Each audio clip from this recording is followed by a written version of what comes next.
ketika kita krisis kemarin, kita menggunakan istilah reformasi struktural, dan hasil reformasi struktural itu adalah kejatuhan bangsa Indonesia sebagaimana saya dan kawan-kawan menggugat ke International Tribune karena IMF itu gagal, maka saya heran, bagaimana mungkin isu reformasi struktur itu kembali dikunyah dengan renyah, baik oleh media domestik maupun oleh namanya para pejabat di dalam negeri, dengan tetap menikmati istilah deregulasi dan debirokratisasi. Maka keluarlah kalimat ultra neoliberal sebagai produk dari ultra kapitalisme.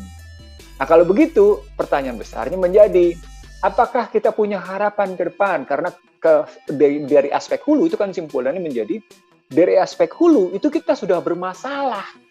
Ibarat tanaman, kalau menggunakan istilah Al-Quran, ibarat tanaman ini bukan sekedar rusak pada ranting, sekedar rusak pada daun karena serangan hama, bukan. Ini rusak sudah pada level akar.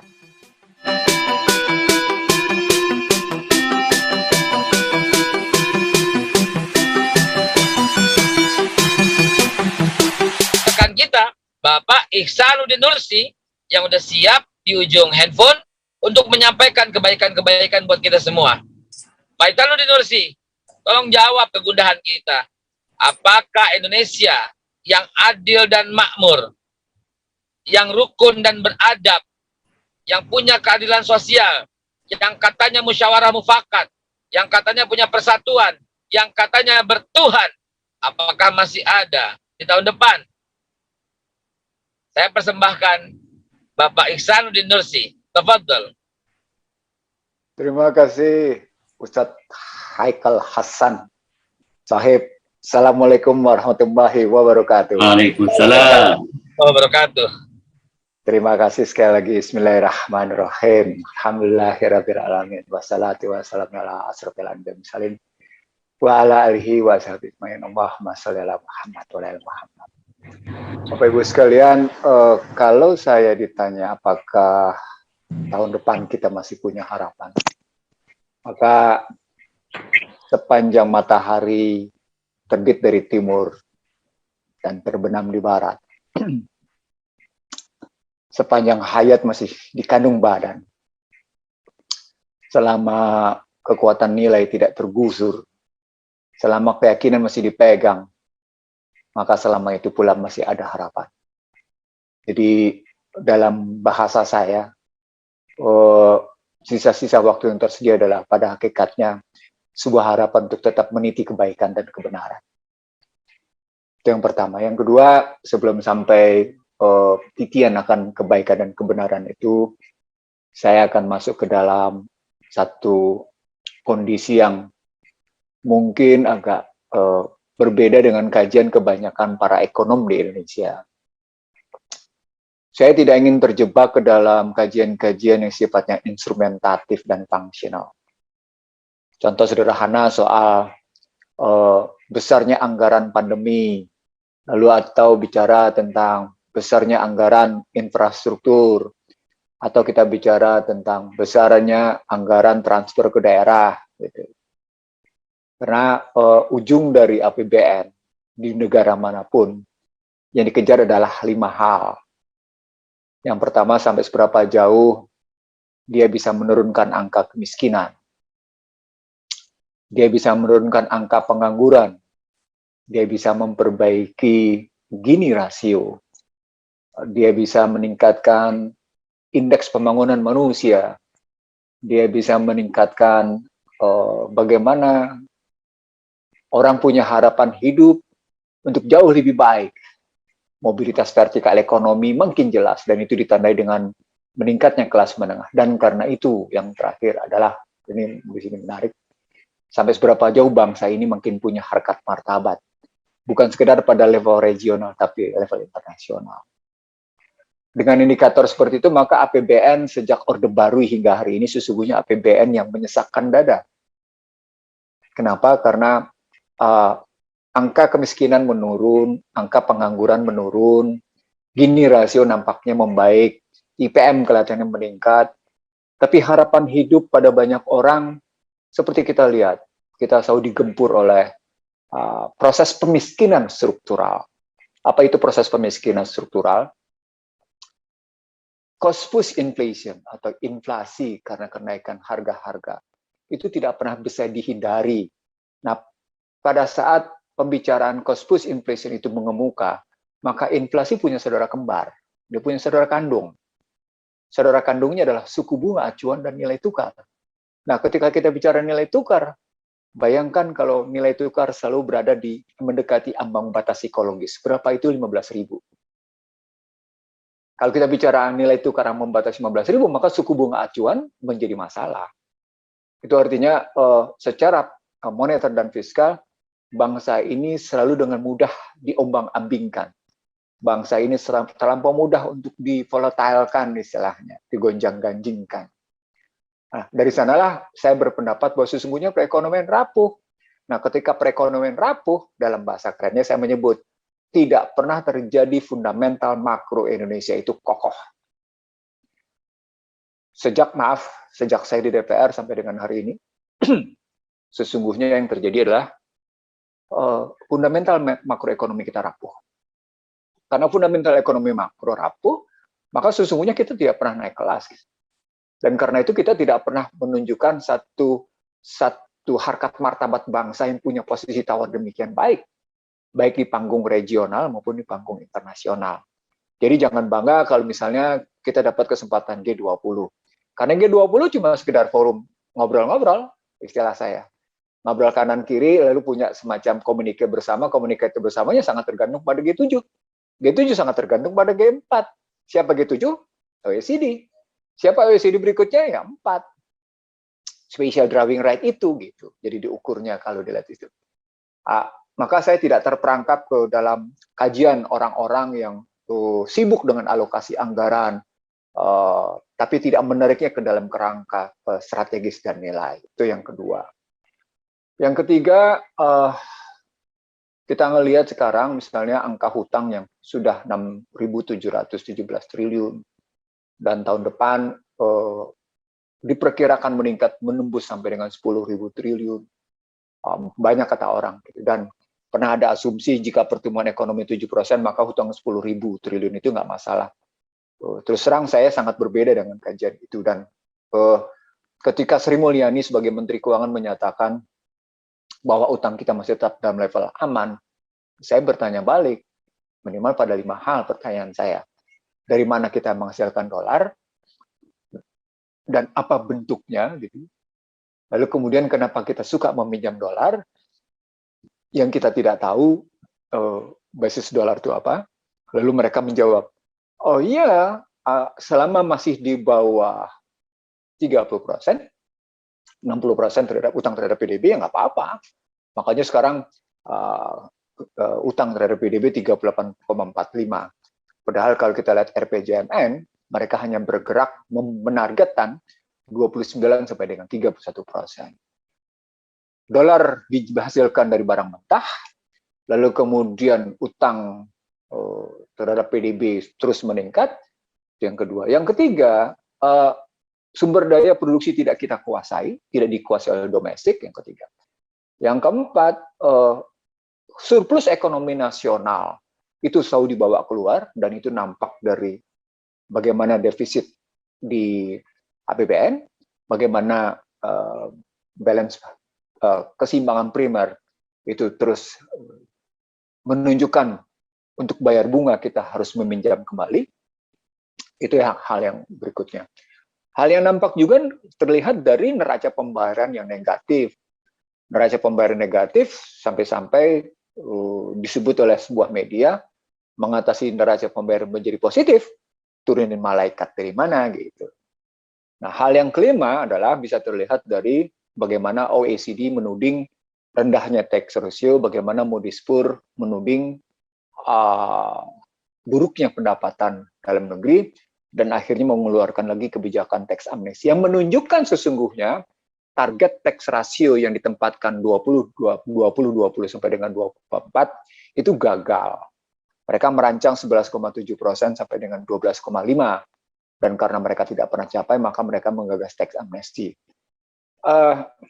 Karena saya mengalami bagaimana berdiskusi dengan pejabat tinggi di level Kementerian Keuangan, juga berdiskusi dengan Komisi 11, maka saya tidak pernah mengerti landasan filosofi dari teks amnesti yang mereka buat. Kenapa? Karena data yang saya punya secara pribadi saja, misalnya, saya mendapatkan betapa banyak kejahatan perpajakan yang tidak diselesaikan. Artinya di level kebijakan, bukan lagi sekedar level instrumentatif dan fungsional kebijakan, tapi pada level kebijakan, basis level kebijakan, kita tidak punya pijakan yang kokoh sesungguhnya. Nah, ketika kita tidak punya pijakan yang kokoh itu, seperti nampak pada fundamental makro yang rapuh itu, maka kita akhirnya berpikir, alokasi ini sebenarnya ditujukan untuk siapa? Alokasi anggaran. Wah, orang sibuk bicara, oh makin membaik, bahkan BI menyatakan pertumbuhan bisa bergerak di antara 4,8 sampai dengan 5,4 untuk tahun 2021 dan tahun depan akan meningkat. Oh, nanti dulu. Kita nggak bisa bicara soal pertumbuhan yang jelas-jelas dalam teorinya sejak tahun 70-71 sudah dinyatakan gagal. 20, 10, 20, 11 keluar lagi kajian menyatakan teori pertumbuhan ekonomi berbasis trickle down effect itu gagal sesungguhnya. Lalu semua masyarakat di dunia terdiam karena memang tidak punya alternatif pilihan. Itu berarti mereka tidak lihat bahwa krisis 2008 sampai dengan 2011 dan 2012 pendekatannya pendekatan suku bunga acuan negatif, dan itu berarti mendekati dengan anti riba. Jadi ada problematik yang diselesaikan secara parsial di level internasional dengan menggunakan pendekatan Islam, tapi di sisi lain juga mereka mengakui bahwa ternyata pendekatan Islam adalah hal yang benar, dan sementara mereka juga tetap berpihak pada sikap greedy is good misalnya. Ketidakjujuran adalah soal biasa dalam ekonomi, dan memainkan persepsi adalah soal biasa aja. Gitu. Itu yang sesungguhnya sedang dihadapi oleh Indonesia. Sehingga tidak heran kalau di rezim ini istilah yang digunakan oleh Soeharto dengan istilah deregulasi, debirokratisasi itu diulang. Padahal basis deregulasi, debirokratisasi itu adalah neoliberal. Dan ketika kita krisis kemarin, kita menggunakan istilah reformasi struktural, dan hasil reformasi struktural itu adalah kejatuhan bangsa Indonesia sebagaimana saya dan kawan-kawan menggugat ke International Tribune karena IMF itu gagal, maka saya heran, bagaimana mungkin isu reformasi struktur itu kembali dikunyah dengan renyah, baik oleh media domestik maupun oleh namanya para pejabat di dalam negeri, dengan tetap menikmati istilah deregulasi dan debirokratisasi. Maka keluarlah kalimat ultra neoliberal sebagai produk dari ultra kapitalisme. Nah, kalau begitu, pertanyaan besarnya menjadi, apakah kita punya harapan ke depan? Karena dari aspek hulu itu kan simpulannya menjadi, dari aspek hulu itu kita sudah bermasalah. Ibarat tanaman, kalau menggunakan istilah Al-Quran, ibarat tanaman ini bukan sekedar rusak pada ranting, sekedar rusak pada daun karena serangan hama, bukan. Ini rusak sudah pada level akar. Bahkan sudah rusak pada level humus tanahnya. Sehingga akar yang ada itu tidak terlampau kokoh, dan batang yang ada pun sesungguhnya begitu rapuh gitu. Lalu keluarlah buku Bangsa Terbelah gitu ngelihatnya. Maka pertanyaannya menjadi, apakah kita masih punya harapan? Kita masih tetap punya harapan. Mari kita perbaiki humus tanahnya. Mari kita perbaiki akarnya. Mari kita kasih vitamin tuh tanah, istilahnya kasih benih yang benar gitu ya, kasih pupuk yang benar gitu. Lalu kemudian kita sirami dengan baik, lalu tumbuhlah akar dengan baik sambil kita jaga akar itu kemudian tidak diserang oleh hama. Dalam bahasa yang sederhana, harapan itu muncul kalau keluarga bangsa Indonesia itu sadar bahwa problematik kita adalah kita ribut sendiri, dan pada saatnya sama keributan itu diminta oleh pihak luar. Jadi ada dua problematik kalau saya ngambil dari struktur yang sekarang. Problem internal yang memang sengaja diacak-acak, dan problem eksternal yang memang kebutuhan untuk ngacak-acak Indonesia dalam perspektif ekonomi politik. Maka pertanyaannya, sebagaimana pernah saya nyatakan bulan April di 2016 di Petamburan, Ustaz Selamat Ma'arif hadir di situ gitu ya. Ketika Indonesia diacak-acak, maka yang diacak-acak itu kan cuma dua. Yang diacak-acak adalah umat Islam dan tentara. Nah, kalau tentara sudah kembali ke barak, kemudian jiwanya tidak lagi jelas bagaimana bicara secara konstitusi, maka yang tinggal bagaimana ngacak-acak umat Islam. Gitu. Dalam perspektif itulah justru saya melihat harapannya masih ada. Kenapa? Karena justru dalam sejarah Indonesia, sejak yang namanya Indonesia dipukul lewat inflasi, baik pada tahun 50-55 maupun pada tahun 65 maupun pada tahun 82 atau kemudian pada tahun 97-98 sesungguhnya bisa selesai. Tapi repotnya dalam perspektif ICT, nah ini menarik di sini. Repotnya dalam ICT rupanya justru UMKM sedang diluluh lantakkan atau diminimalkan kekuatannya. Di era sebelum ICT berkembang atau Internet of Things berkembang, ya UMKM bisa masih berkembang dengan bagus. Tapi sejak yang namanya 2015 ke sini, UMKM terseok-seok habis-habisan. Apalagi dengan menggunakan Internet of Things, apalagi dengan menggunakan model-model platform di mana UMKM hanya bisa bergerak kalau jika masuk ke dalam platform. Marketing online, trading online menjadi masalah dengan sendirinya gitu. Dan ketika tidak masuk ke dalam platform atau marketing online itu, kita tidak nampak bagaimana memberdayakan UMKM.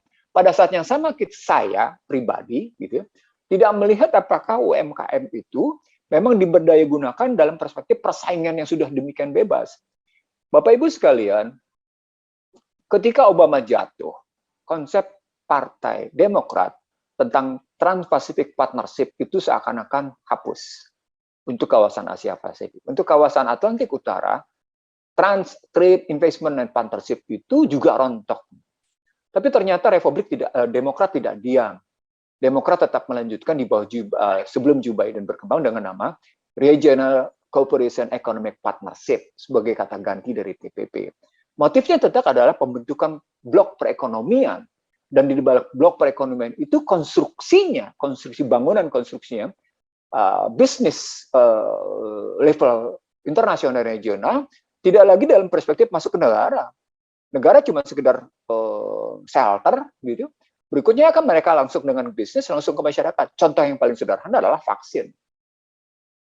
Vaksin ini berikutnya akan nampak dari yang namanya cryptocurrency.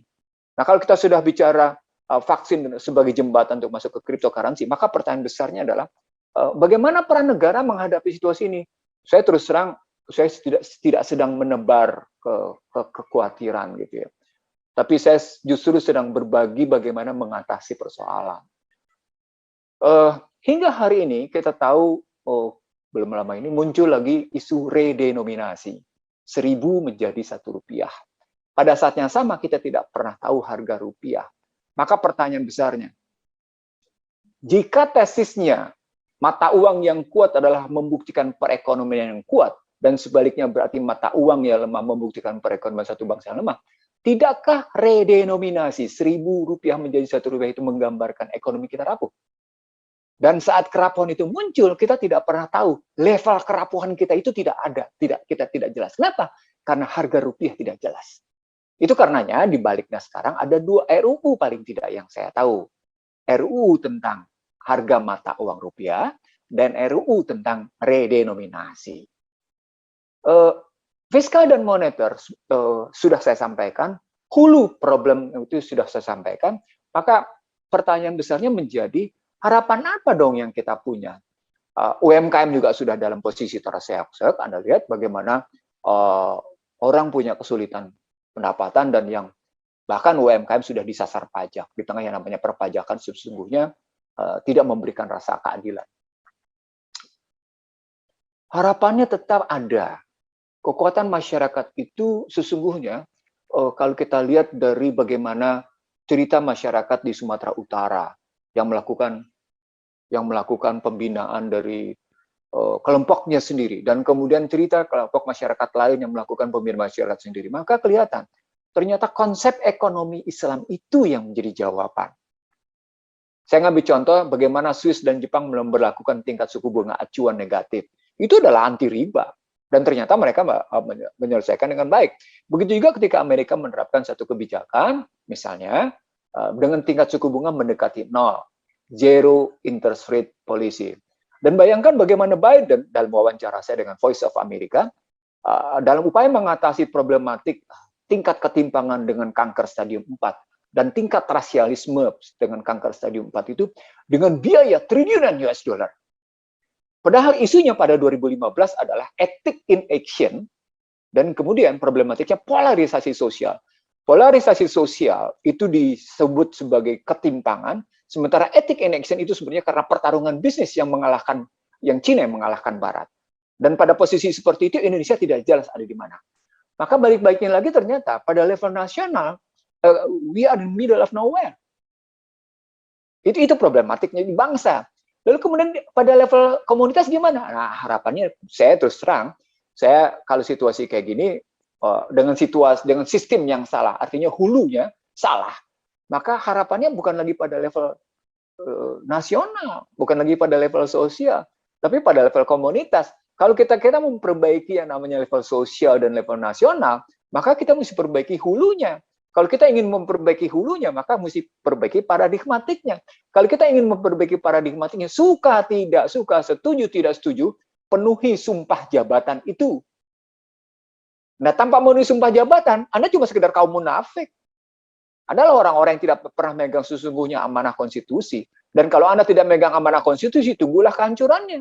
Itu melihatnya.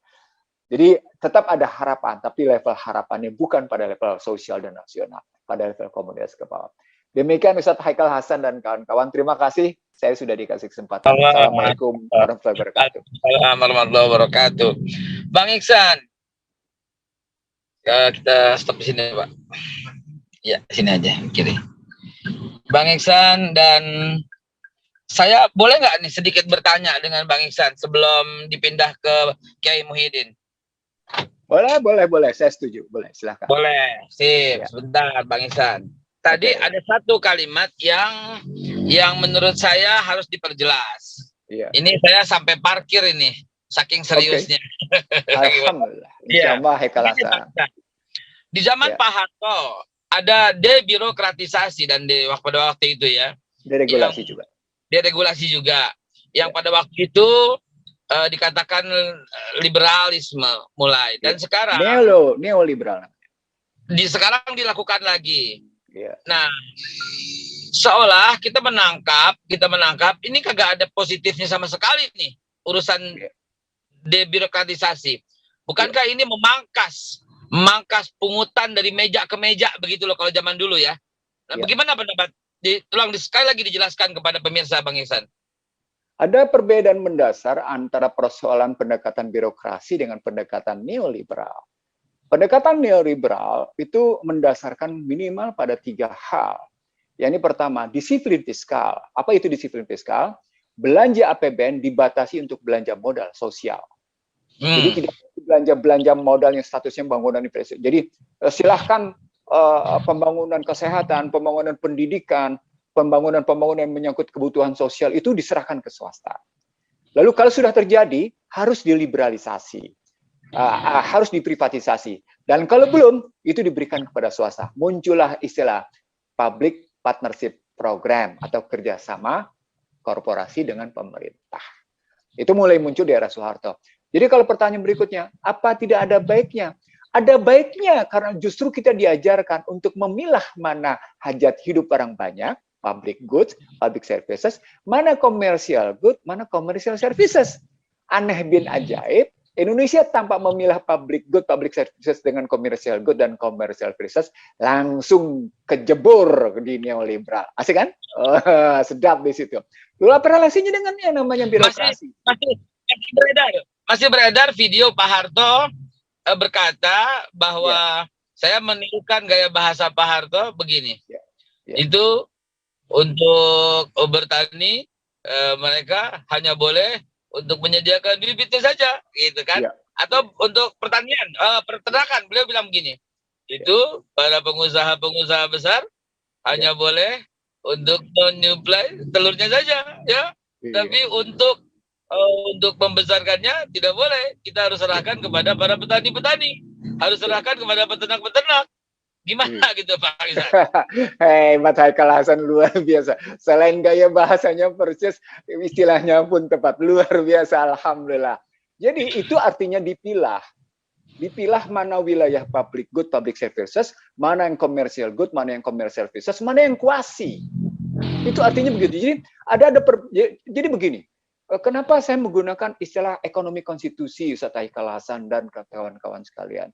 Karena pada hakikatnya perintah amanah konstitusi itu dengan merujuk pada kata pembukaan lalu pasal 33, lalu pasal Ya. 23, pasal 27, pasal 28, pasal 33, pasal 31, 32, dan 34, pada hakikatnya adalah struktur sumber daya, struktur kepemilikan sumber daya, struktur kepemilikan cabang-cabang produksi, dan struktur kepemilikan pada distribusi harus merujuk pada kepentingan rakyat dan terbagi merata. Ini bukan sosialis nih. Jadi Pak Harto dulu, walaupun kemudian dia kelihatannya menggunakan istilah debirokratisasi deregulasi, itu karena tantangan dari kaum neolib. Orang-orang memang berpihak pada neoliberal. Tetapi di era Soeharto masih ada berlaku Undang-Undang 1 tahun 67, di mana 6 sektor tidak diserahkan kepada swasta. Nah, ketika masuk IMF itulah diminta reformasi struktural, sehingga kita makin berantakan. Dan menariknya, setelah IMF minta maaf atas kesalahan reformasi struktural, Bank Dunia berkali-kali menyorongkan bahasa renyah reformasi struktural. Nah, ketika masuk ke dalam birokrasi, birokrasinya seperti sekarang, problematiknya bukan soal di neoliberalnya, problematiknya adalah soal bagaimana kultur birokrasi itu sendiri yang tidak pernah selesai. Kultur bagaimana dalam kajian birokrasi namanya, apakah birokrasi ini pemerintah atau pamong? Gitu. Dan sementara mereka kan boleh nggak akhirnya kita simpulkan begini, ya segala macam aturan dilanggar atau ditaati, semuanya berpulang kepada sang pemimpin. Kalau sekarang begini, ya memang ketidakmampuan Presiden Jokowi, begitu kurang lebih. Kalau dalam buku Bangsa Terbelah, saya membagi dalam 5 klasifikasi, Ustadz Haikal Hasan. Klasifikasi pertama, ada leaders. Klasifikasi kedua, ada fighters. Berikutnya, ada managers. Berikutnya, ada operators. Berikutnya, ada janitor. Artinya sesungguhnya ada janitors leaders, ada leaders janitors. Begitu, kalau pakai istilahnya Haikal Hasan tadi. Ini menarik sekali. Tapi mesti kita lanjutkan kepada Kiai Muhyiddin. Dan mudah-mudahan pas Kiai Muhyiddin mulai, Indonesia sudah dapat 1 dalam final ini. Begitu ya. Oke, Ustadz Haikal Hasan sekalian saya pamit ya. Terima kasih banyak. Sama-sama. Jazakumullah. Assalamualaikum.